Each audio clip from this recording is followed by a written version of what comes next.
5 p.m. local time, it starts. When it ends, no one is to know. Who knows how long we'll be out here at the stadium in Gangnam, Valdez?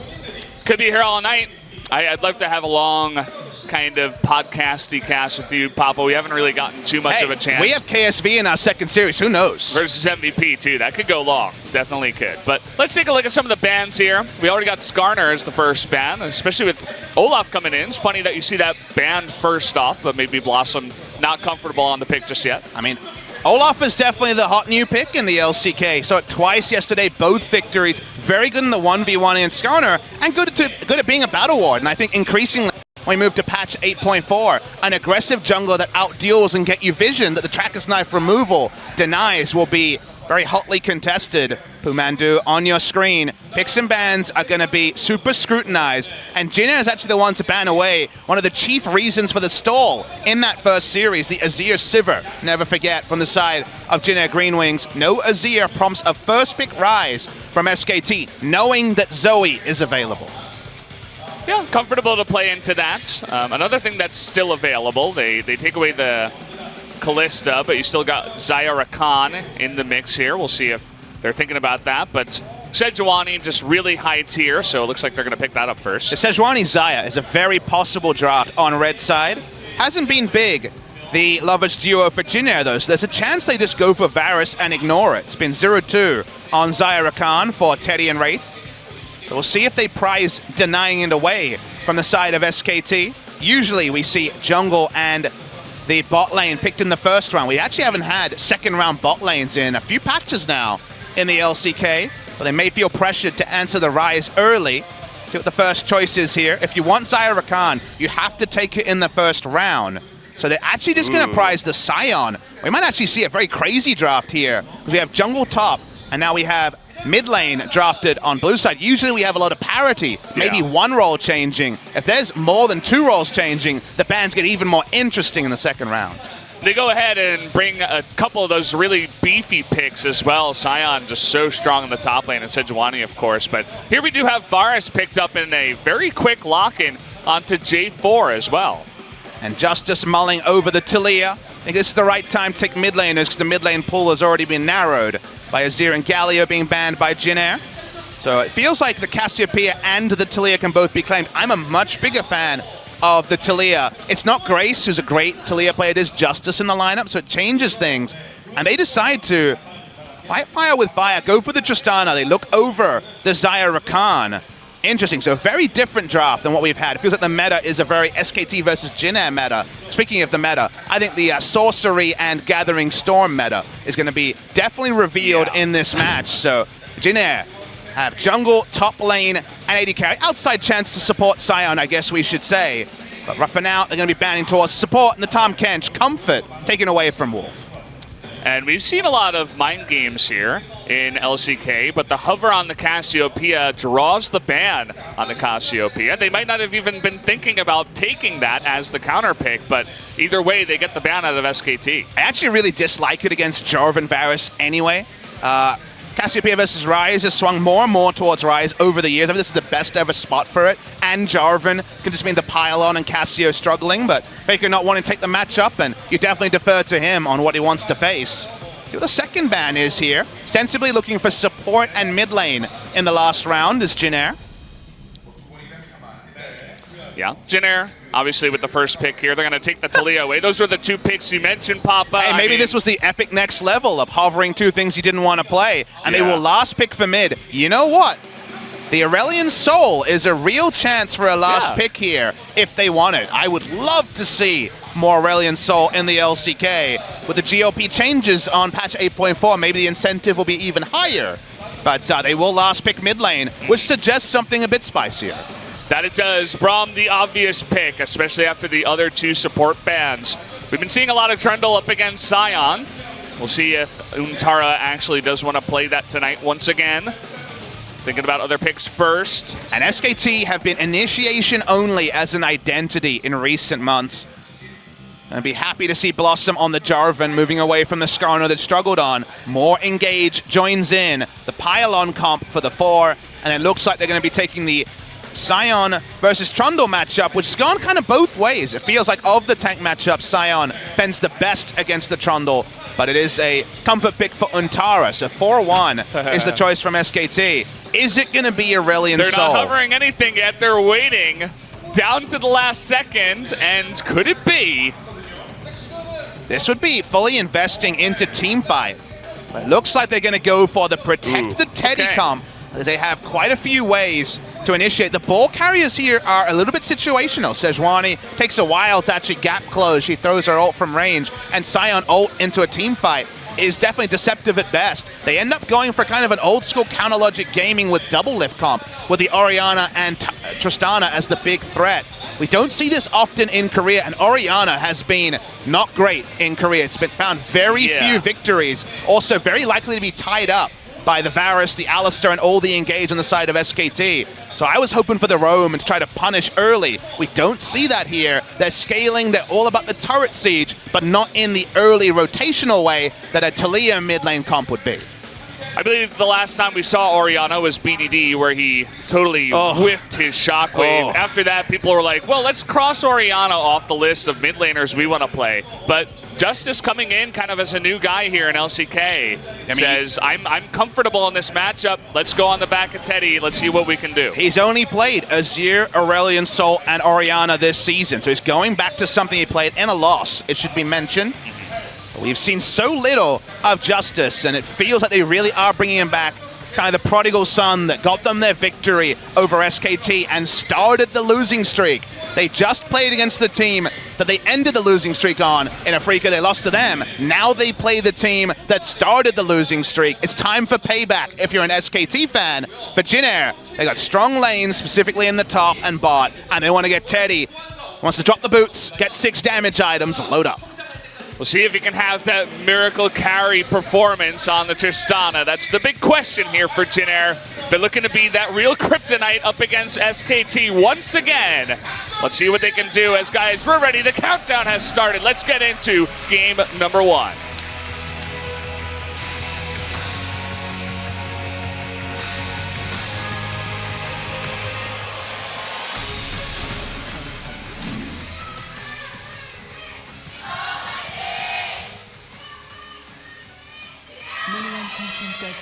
Here we go, match number 59, game number 1.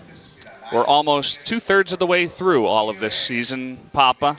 Seems like it's gone by so fast. It definitely has been fast and slow, depending on the day for me, but the good thing is the excitement is still there. I need to know how this puzzle ends. I need to know how these standings end. Is ROX Tigers a top 4 team in Korea as it stands right now? So many people, with hindsight, will say no, but they've looked fantastic. This is a good start. If you're looking for the 90-minute epic, a pause. Yeah, thankfully they've been pretty forgiving this season. Why are you saying these things out loud, Valdez? There was only that one time it happened over at OGM, but that would never happen here, right, No, Papa? SpoTV, from what I've experienced in 2018, shorter pauses. To be fair, if they were sitting at the end of 2018 and had some ideas on a chalkboard about things to cut out, pause times would definitely be the biggest one. So there's a problem with a mouse problem. We haven't had a lot of those this season. It's definitely something we can mention. Can be a hard problem to solve, too, because we don't have a lot of spare mice in the back room. We don't know what mouse he has. I hope it's not the same as Peanut's famous G1 mouse that was out of production. Yeah. But hopefully we'll find out very soon what mouse he's rocking. Name and shame time, I guess. But okay, wow, that was easy. We're never going to know, Papa, until we look. But not today, at least. As MT was over on the red side, now he's going to the blue side. His mouse wasn't working, sent him in the wrong direction. He's like, what am I doing over here? Well, no mouse issue graphics, so I guess we can't add that to the list. Yeah.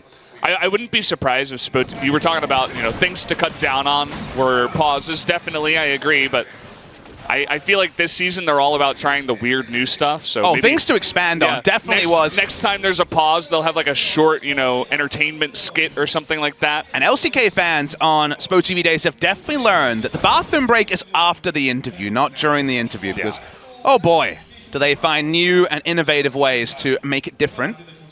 The Doraemon memes were just over the top, and then some last time out. Yeah. So this matchup, we're going to see Trundle versus Sion. Again, SM Orc versus SM Orc in the top lane. That's fair. A lot of trolls in the top side, in Twitch chat as well. But big thing about the matchup is Sion has so much ranged wave clear and interrupt that it takes a long time for the minion wave to actually be able to crash into the turret. Often it doesn't. And usually you think of the Maokai matchup where you just push and ignore and kill the turret. He can't actually get to the turret unless he's tanking it because Sion has so many different CC abilities to actually delay what feels like the inevitable every time we talk about a tank versus Trundle matchup. Taking a chomp here out of Sion. Definitely, you know, you were talking about it, but we don't necessarily need to take a big look at that. But look at this. Blossom coming up here for level 3 pressure. You see this a lot where you just skirt on in. If there's an opportunity, maybe you go for a gank, but usually he'll be pushing, so you just come in here and steal the Krugs. Seems like some excellent research as well, because seems very confident the Krug camp would be up. He wasn't checking for it. He knew it, so I think this is all about Umti's pathing. Should mention that Jin Air have gone away from their usual game style of finding the most aggressive matchup possible for Umti. Feels like Sejuani is the only Cinderhawk jungler he'll prize. Otherwise, he wants to be on Kha'Zix's duty as much as possible. But this means that he will not be able to do the battle warding that I think he really aspires to do. He plays with a very Peanut-esque playstyle, at least classically. Has had his ups and downs this season for sure, but for now at least he's going to be farming up on the Sejuani. Thankfully, Justice has taken Cleanse in this game, as we do have the potential gank here. He's actually waiting until after the TP comes in. Let's see if Justice shows a little bit of pressure here. He's trying to get away. The knockup is going to get in. There's that Rune Prism, but Justice showing so much poise under all of that pressure. No cleanse and no flash to get out of that. The repeat gank when you're against instant cast CC will be death when Flash is up on Faker. So, as you mentioned, needed to be sure of his convictions, and won't give up any advantage to the side of SK Telecom T1. Not the best back timing, doesn't pick up a Lost Chapter. And reminder, guys, we are on patch 8.3. You can see it in the bottom left corner. So Lost Chapter still at that bargain basement 900 gold cost, not the 1100 that makes you feel like a victor when you're in lane. That's the tilting part, is that so many champions now have to stay for the extra 200 gold. Otherwise, the shop feels terrible. Especially in solo queue, it can get hard. You don't always have that perfect back. Jungler's not preparing for it. It's hard to also communicate when you're on the Korean server and your Korean is not 100%. Hey, I'm pretty good at spamming the different four-directional pings about the game. It's all about the pings when you're on Korean server, you know?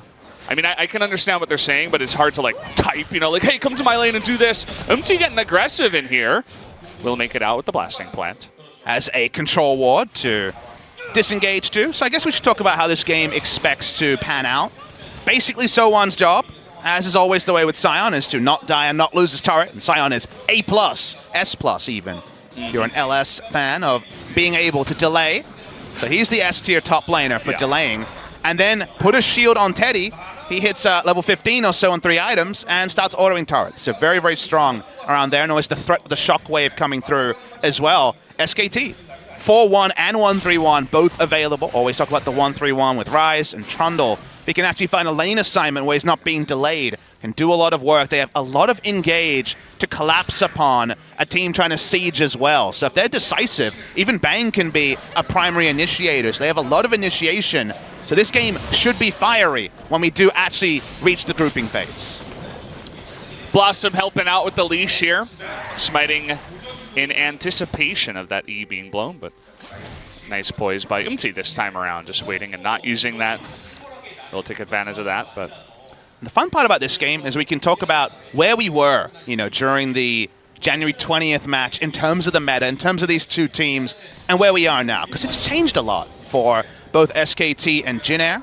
Looking at Jin Air here, the runes are very interesting on the side of the Orianna. It is domination second, which already surprising. It's gone for the movement speed on the secondary rune as well, and then some extra sustain on the first one. Taste the Blood, I believe it's called. I may forget. We do play on the Korean client, but regardless, Domination Tree second is definitely abnormal from my experience with the Orianna. You don't get Minion Dematerializer, you don't get the stopwatch, right? So definitely passing up on a couple of extra items that are very useful in their own right for just other runes. You think utility, I guess, always a chance of the precision tree to go for the presence of mind, but domination is definitely a different one. Of course, if it's Ari or something, electrocute. If it's a primary, you understand it, but secondary domination to me, outside of zombie wards, which he doesn't have, he didn't even go there for zombie wards, is feels like a Justice exclusive decision. Well, you definitely need some extra movement speed to get away from Ryze, Alistair, Jarvan. So I feel like even to dodge Chain of Corruption, right? But is it worth it in the end? I feel like if they want to kill you, they kill you though, Valdez. They just ult first, and then it doesn't matter how fast you move. True. Also, in the case of if you're trying to just help Teddy out here, you know, why not just try to stay alive as much as possible and get back into the lane instead of taking the more aggressive summoners? We have a bit of a skirmish down here. Blossom seems to have snuck his way into the brush, and he is level 6. He's got a lot of burst damage. That's going to do it, definitely. First Blood comes in, doesn't even need to use Cataclysm. Not sure if he had the mana, but either way, it's a kill, and that'll be First Blood to Blossom. And that was, of course, where the history lesson was going to lead you. SKT with Blossom is so aggressive. This is how they usually draft. Initiators everywhere. Not a kite comp, not any other type of comp. They want as many primary initiators, and they play around the aggression coming through of Blossom. Great lane gank, great timing. The heal was never going to get Teddy away. Good First Blood timing for SKT. That's just a gank you don't see too often as well. Very smart pathing out of Blossom to see the potential for that and to hit level 6 so fast and make his way down there just in time. And it's so cool that we have, it feels like, a few storylines kind of like Blossom's. In summer season, it was Cuz in his rookie season becoming an LCK champion, first in recent memory, being a true Royal Roader and being able to win in his first season. This season, we have Blossom being the savior of SKT. Their game plans did not work with Blank or Wolf in the jungle, and it required a true rookie who had never even been on a practice roster to turn things around. Wolf mid lane.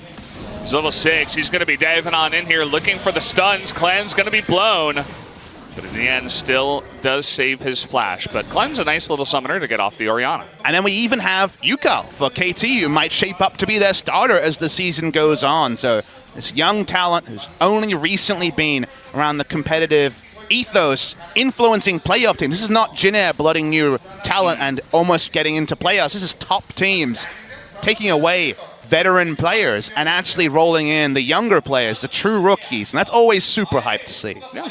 Also, that other story of not necessarily a rookie, but Lava coming in to the mid lane of Rox Tigers and being another carry for that lineup when they were sorely missing one, especially with Kuzan coming in. We all thought he was going to be playing, but that is not the case. I do feel like we're going to be talking about the next generation and talking about the names like you just mentioned as this new generation of players in Korea. There have been intermittent generations, but to have 4 players who all have really distinguished themselves in the space of 6 to 9 months is very impressive for top team talent in Korea. That's really cool. League of Legends still very much an alive game, as we have seen. New talent coming in every single year. Well, we saw that Untaro was actually having a really fun time trading up against Sohan, but of course, it's going to be hard to ever kill the Scion up in that top lane. And please understand that Jin Air is in full delay mode with this comp. This is the first time in recent memory they have drafted for their very standard playstyle. You think back to what they were playing earlier this week, it was a Lowy top lane and trying to push the tempo with Sohan. This is delay, this is long games, this is Gathering Storm, the team comp.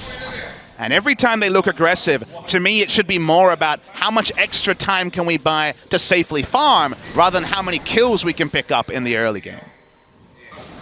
MT is really trying to make this play work because he knows the pressure is going to be there onto Justice. Here we go, and the stopwatch gets him out of dodge there. Weren't many frames to pull off that play, but nicely done by Faker. Only taking the stopwatch for this. No longer can you disengage with the ultimate with stopwatches. 3-man gank onto MT. Yeah, he doesn't have his ultimate anymore.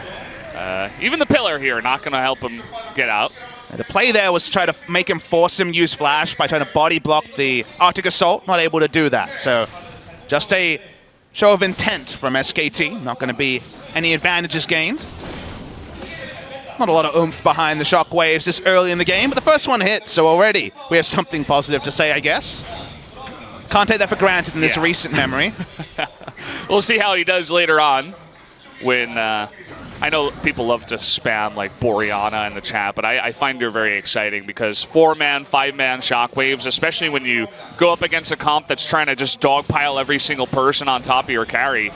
It's we could definitely have some fun ones once we get to the later stages. Speaking of Twitch chat memes, I caught BDD in the makeup room yesterday and explained Zed Obed to him. Yeah? How did that go? He laughed. He understood the meme. I was like, the English fans, like, they really like Zed, and they find it boring when he's not played, so Zed Obed. And he understood and laughed because, of course, he is a legacy Zed player. Yeah. But they had fun with that one, so that was good. I tried to get him on the AP Cogmore hype train for 8.4, and that proved more difficult. I played a game of that. It actually went well. I won.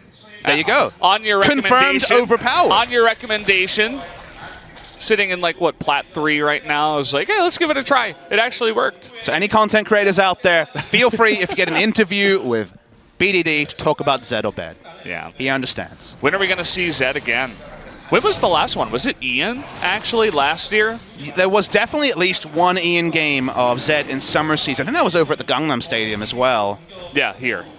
We get very few Zed games in the LCK. It's a bit too binary these days. Yeah. SKT understanding that Jin Air is like in full white flag mode for the first 30 minutes, walking up, but doesn't necessarily mean there's going to be free objectives. They've caught Faker, and he doesn't have his stopwatch this time around. The damage coming in, he flashes away. They can't finish him off, even with the stun. He's going in. Teddy, he might have to trade his life for it, though. That's going to be 1-for-1 so far. And now SKT, they're still on the chase. Lots of low members on the side of Jin Air. Now they're going to return to this Dragon. Teddy thought he took a two-way ticket, but it was no return in that one. Had to use flash and heal. Probably should have kept the flash. It was a pretty big cost in the end. Faker's own flash is down. It will be the Mountain Drake. 1-for-1 with a scaling comp is not the worst result for Jin Air. But Teddy has been a little bit too feisty so far on the Tristana and kind of unnecessary for how the game is playing out.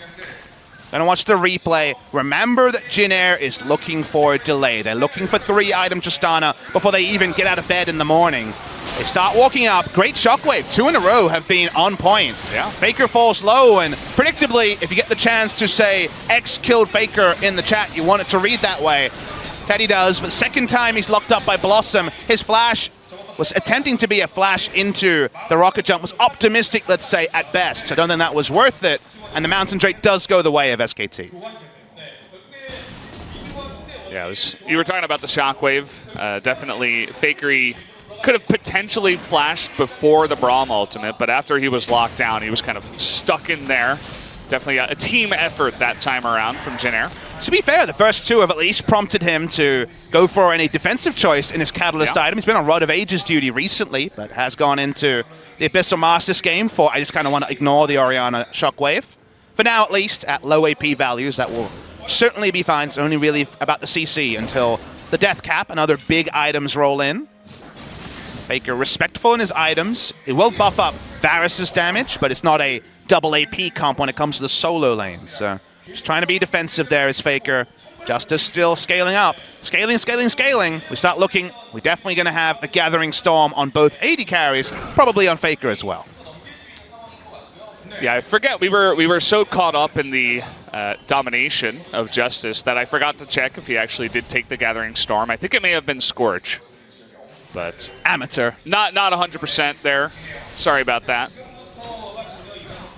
We'll get over it. Top lane, the Bramble Vest has become the new age old counter to the Trundle. Even in its nerfed state, it stops him from just out-sustaining you. It feels like if you don't have a Bramble Vest, you take just an extra 150 damage every wave and it adds up, and then he gets time on a turret. But with the Bramble Vest, it looks like this. Not the most exciting, but so on very rarely is going to be taking real damage. Yeah. And Tara, knowing this, he's just ulting, trying to clear the wave as much as possible and probably go back. He's got his TP up. I mean, it is Trundle. You go to lane and you try to ignore the other champion and hit the turret as much as possible. And in general, if you're teleporting away from lane, your team probably made a mistake on the rest of the Rift because Trundle never wants to be involved in the true 5v5 till he hits very oppressive levels. Yeah, he picked up a cull. He's like, well, I'm just going to farm, and that's it. Bad back timing, though. He'll feel bad about the fact that he is at 8 minions. Well, that means he's probably going to try and stick around. Yeah. His mana slowly ticking up. Wants to cash in the cull before he goes for the back, as Sion leading the damage next to the Varus. no Arcane Common anymore would have helped out his damage stats. Might see a 3-on-3 down here as preparing for a gank, but Blossom right in position. Gonna decide against it. Take a breath, and everyone at home should adjust their seating. They should go get some popcorn. We're going to be here a while. Even SKT in their new aggressive form are going to find a very defensive Jin Air. So contesting objectives is really the only thing they can do this early in the game to pick up the pace. Unless Jin Air want to show more aggression than perhaps they should, and Teddy walking up is a good sign that they're feeling feisty. It's going to be 4-on-4. Top laner's not going to be moving. You can see that Sion is looking for that TP, but as the skirmish is trying to be begun here, the smite is going to come in. Looks like picks that up. Look at the positioning of Untari. He's like, no, you're not going to TP anywhere. I'm going to be right on top of you, ready with that pillar. For now, at least, with no teams seriously looking for an engage, not going to actually mean much.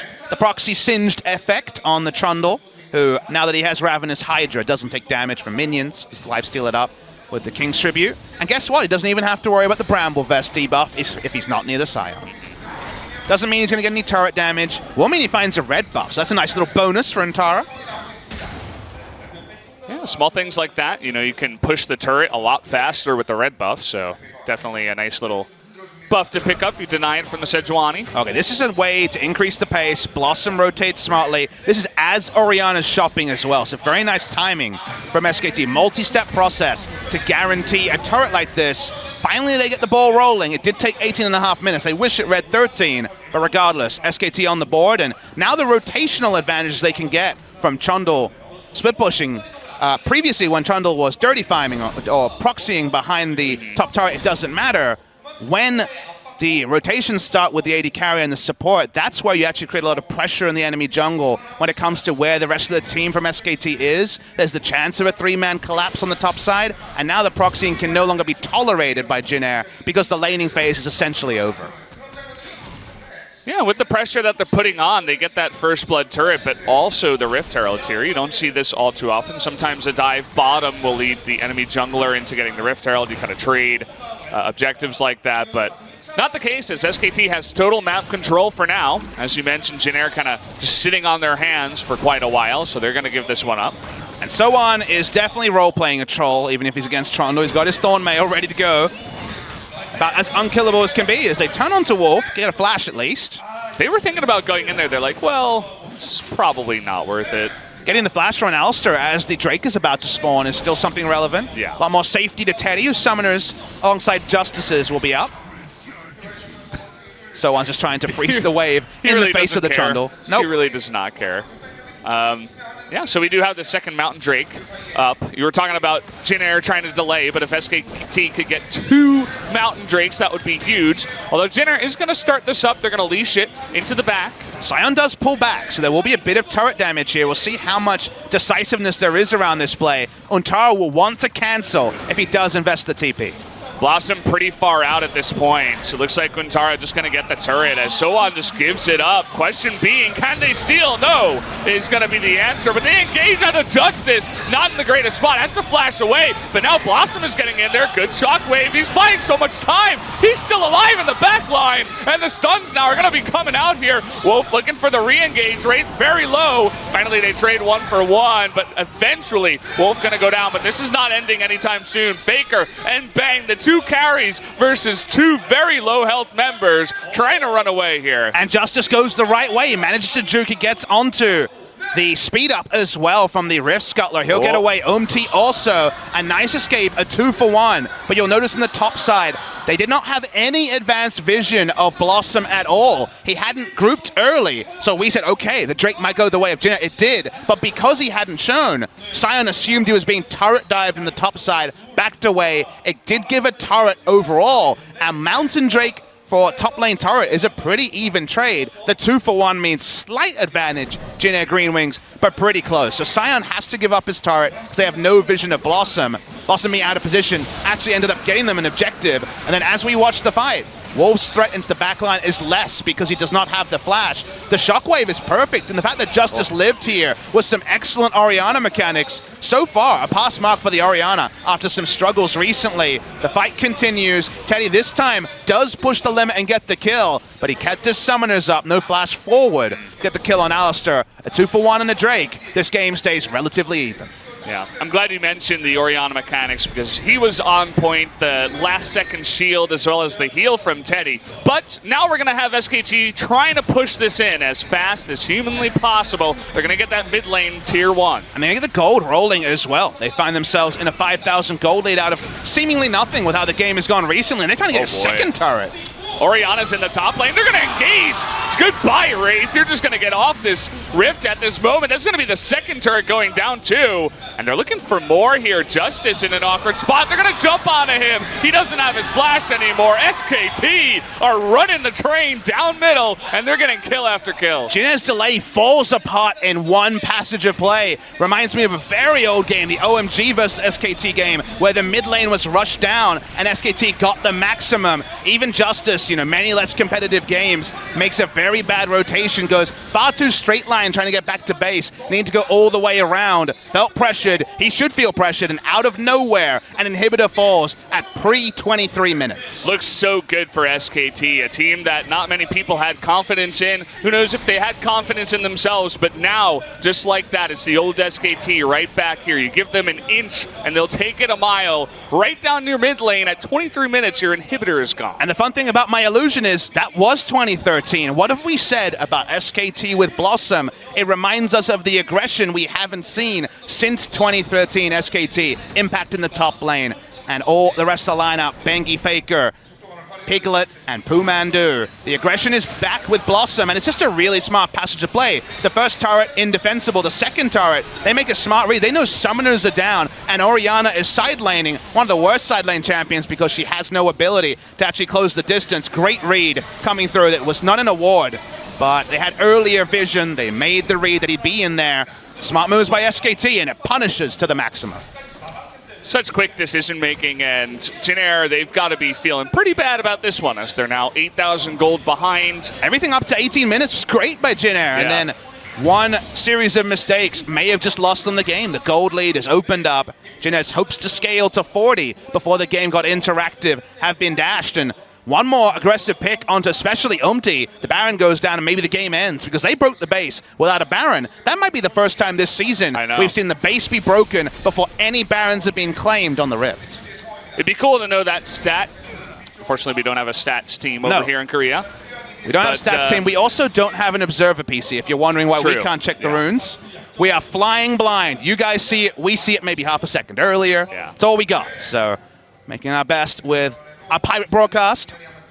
So they're trying to create something here. 4-man actually down here. They're going for the Realm Warp underneath the turret. It's going to be a 4-man shockwave, but it doesn't matter. That's 4 people going to take out the Orianna. She still doesn't have her flash. Now they're trying to disengage here. Teddy has so much room with the red buff. Did they take this too far is the question. Teddy thinking about continuing on the chase here.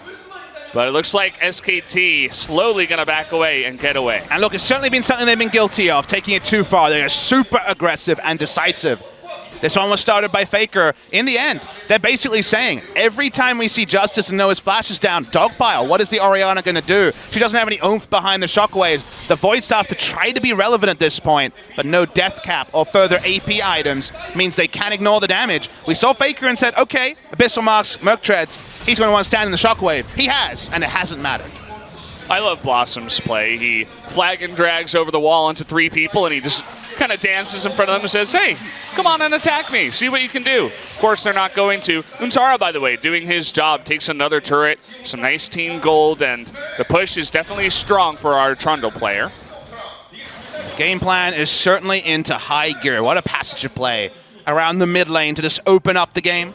SKT want to pick up the Baron. That should be the sealer. I feel like if Baron comes in, even if they don't end the game from that play, the amount of pressure they'll have on the map will even be higher than now, where they have the mid lane inhibitor and they're feeling confident to face check most brush. So Baron buff does seem to represent a game 1 victory for SKT. keeping the game timer as short as possible. If you guys are wondering, the entire game time of SKT versus Jin Air in the first round was 193 minutes, 3 hours and 13 minutes, 20 seconds of gameplay. You're not even complaining about an analyst desk or a break. That was just the gameplay, longer than any Marvel film. Longest Marvel film so far was Civil War. That was an extra 47 minutes on that. So we saw an epic amount of game time. And that's what Jin Air wanted to recreate with this comp, and SKT with Blossom, such a different prospect, so much more aggressive. That aggression has caught Jin Air flat-footed. Civil War, the only real Marvel film that I've actually seen in recent time. I'm not a big fan of the superhero movies, but could you please keep that away from this broadcast? Was a good one. I know you guys are all fans, but look, not me. Look, I watched them. Yeah. Fans is a strong word. Okay. I read a lot of comics when I was a kid. Okay. All right. But makes sense if you know the lore behind the characters, I assume.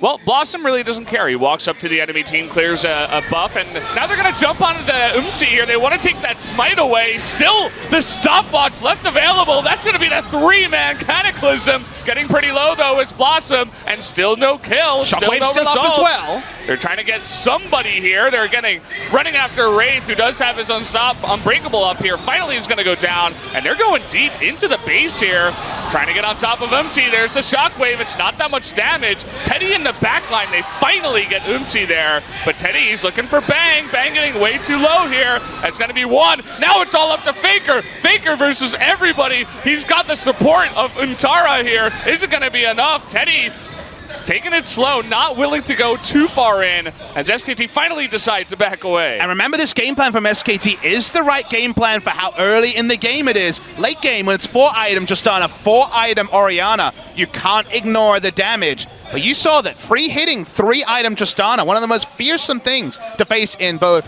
competitive play in other regions and in the solo queue especially, isn't really doing relevant damage to the front line of SKT. So the damage is still not there. Finally, a needlessly Raj Rod, finally on the way for damage from Orianna. But this is why we have not liked Orianna in the LCK so far in 2018. There's gap close aplenty, and when the gap closes, the Shockwaves have not vindicated the limited nature of Ori. So we watch the replay.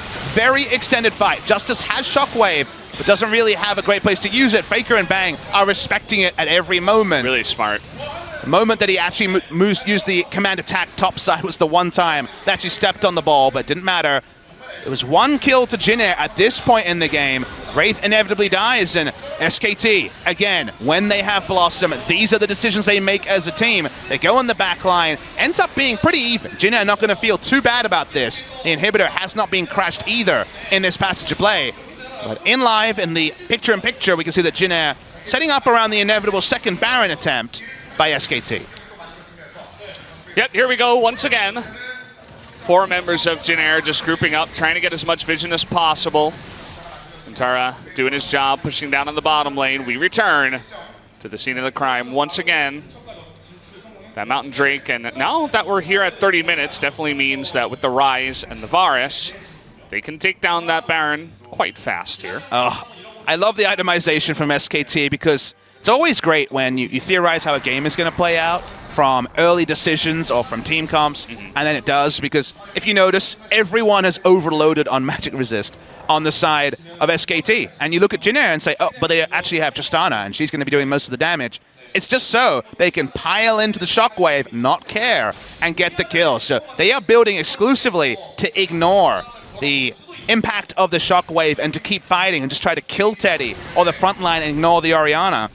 And so far, we are waiting for Orianna to scale and scale and scale, and she feels like she's 15 minutes away from actually being a true threat to SKT. She's not there yet. She only has 2 items, and one of them being the Void Staff, so she actually noticed that the Magic Resist was being stacked. We're going to have a start here on the Baron. They don't expect it because Blossom is not in there just yet. It's a 3-man Baron, and look at how fast it goes down. Smite comes in. They don't even need it or use it. Very smartly played by SKT. I mean, their Barons have been always one of their trademarks, but this time, very well engineered, like you say.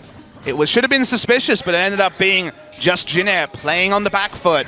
I think when you draft comps like this, you're priced into always saying, okay, this is actually fitting our game plan. We'd love to just mill around our jungle and not give up anything. And SKT are the team on the other side, on the front foot, taking the objectives. The second Baron, They picked up the first inhibitor with no Baron. See what this Baron represents for SKT. There's a single ward in this jungle right now that's making Jin Air play very passively. They know that they can't really afford to take any fights that are off their turf, so they're just going to defend this mid inhibitor for now. SKT playing it respectfully. They want to put on the slow push, allow the Rise up in the top lane to do his thing with the pushing, and then eventually go in towards mid. And exactly, they're going to get an objective with no combat for SKT, so they're feeling good about being able to push into 3 inhibitor turrets or just the inhibitor in mid lane. Finally now, with 3 lanes pushing, they push into mid. Teddy starting to pile on the damage, so the decisions get less clear for SKT. If they pull the wrong trigger right now, things can turn around. Oh boy, look at him. See, he's just walking up to them. What is he doing? He's going to almost go down here. Untara is going to bite him in the butt, and that's going to be the end of his life.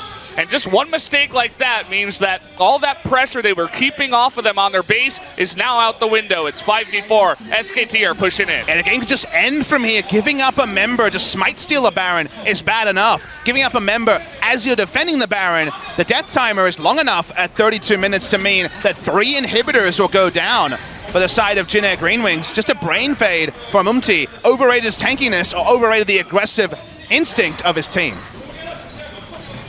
Yeah, not sure what he was thinking. Double demolish, Brock. Deletes the turret. Yeah, it's going to be the end of that turret and the end of that 3rd inhibitor. SKT thinking about a re-engage, but MT is going to respawn here. So they say, hey, let's get both the buffs. We got essentially the entire base. We can go back, buy up, and then continue to push in. They just get a mountain to do even more damage to turrets. You're fine with that. When it comes to Drakes at this point in the game, and now I feel like the gold lead will just overwhelm the side of Jin Air GreenWings. The defense that was possible with Azir Sivir is now Orianna Tristana, which, you know, is a facsimile. It's not that much worse than Azir and the Sivir, but with the gold values, it's so unlikely to lead to an extended delay. You need all of the items stacking in. They are not yet. And Teddy's 4 items may count for nothing. See the Varus picking up the Void Staff once again, just to help out with that magic damage he does. And he just picked that up right away. That's how much gold he had. He goes back, picks up that 1 item, and returns to the fight. So you can imagine how much all the rest of the players on SKT had. Death cap now completed for Faker, our resident Rise player. And Justice still trucking along, trying to get his. Been sitting on 2 items for so long. May end the game with just 2 completed items. I feel like Orianna's been outclassed again and again in the LCK, and feels no different in this game. Definitely seems that way. So we continue pushing in. 3 seconds left on the Baron, as they're looking to end it here. They have tons of super minions. They don't necessarily need that last Drake. Let's see what Jin Air decides to do in their last stand. They have to go for a fight here. Looking for Bang. They get the knock-up here. Now Blossom in the front, but he's got the Gargoyle Stone. Played the 4-man knock-up from Wolf. He's looking to end this game now. Faker on the right side, trying to go 1v2. He stays alive. Varus picking up all the kills in the end. Finally, Faker goes down. Isn't going to matter, though. They are staying alive in the back here. Both the carries have gone down for SKT. But so Watch many the minions as well. They're going in, and Teddy, he's not cleaning the minions. He's trying to get the kills. Untara wants to get the Nexus here. He's quite tanky. I don't think he can do it. It's going to be a couple more hits, but it's not going to be enough himself. He finally goes down, and they keep the Nexus alive for now. How does it keep happening? How does this happen? Teddy has to tank up the cannon minions, the siege minions. It's falling very, very low. No lifesteal in the build. This is an ordeal to defend. SKT, they go for the fight. They think they can fight, get the KDA, and end the game. It's going to be basically an iPhone game level of turret defense here. You definitely messed up in the early game if this is what is happening on your iPhone. But so far, Teddy able to steady the ship. Somehow, some way, just getting a little bit too far forward there, especially Faker going by himself, trying to 1v2. Nearly worked out. He almost survived, but Teddy, he's pretty good at the game. So they're going to keep their base alive somehow, some way. They're standing on not even 1 leg at this point.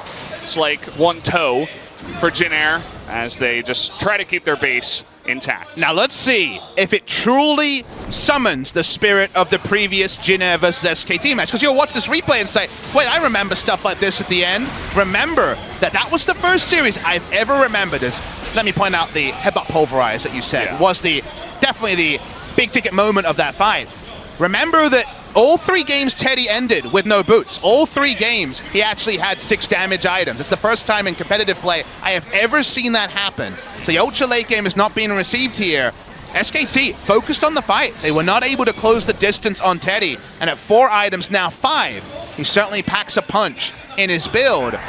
SKT, though, all they can really do is return to the scene of the crime and get over the demons that represent killing the Jin Air GreenWings Nexus.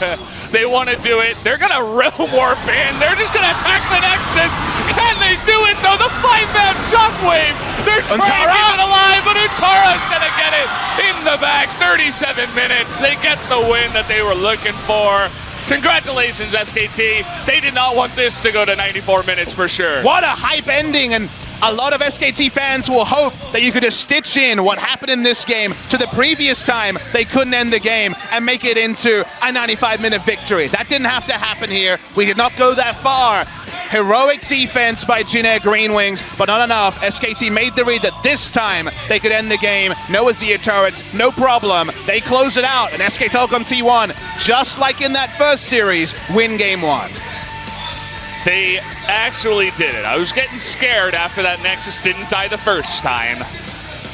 Justice trying to prove that his Orianna was worth something with a fantastic shockwave to delay it until the second chance. But either way, that is going to be game 1. I feel like I saw a small little smirk there on Teddy's face, kind of enjoying the way that game ended. I just love how SKT versus Jin Air games have delivered in the biggest way in 2018. The longest, the best, the worst, the most. It has been an ordeal. The 4th game, no different in this epic streak of matches.